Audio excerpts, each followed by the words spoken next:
নমস্কার বন্ধুরা, আজকে 15ই আগস্ট ভারতবর্ষের ৭৮তম স্বাধীনতা দিবস। গতকাল ছেলে আবদার করেছিল স্বাধীনতা দিবসের দিনকে ও পতাকা বাড়ির ছাদে তুলবে। সেই হিসাবে গতকালকে আমরা এই পতাকাটি কিনে এনেছি এবং আজকে সকাল হতে না হতেই আমার ছেলে ছাদে চলে এসছে সাজুগুজু করে পতাকা তুলতে। তো বেশ কিছুক্ষণ সে সুন্দরভাবে পতাকাটাকে নিয়ে ছাদে ঘোরাঘুরি করে এবার পতাকাকে এখানে প্লেস করে দিয়েছে।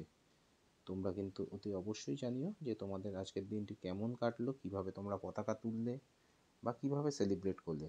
আর তোমরা যদি আমার এই ভিডিওটি ফেসবুক পেজ থেকে দেখে থাকো তাহলে অতি অবশ্যই, যারা এখনও আমাকে ফলো করেনি, আমাকে ফলো করো, লাইক করো, শেয়ার করো। আর ইউটিউব থেকে দেখলে যারা এখনও আমাকে সাবস্ক্রাইব করোনি অতি অবশ্যই আমার পেজটিকে সাবস্ক্রাইব করো, লাইক করো, শেয়ার করো এবং নোটিফিকেশান আইকনে টিং করে দাও। Happy independence day you to all.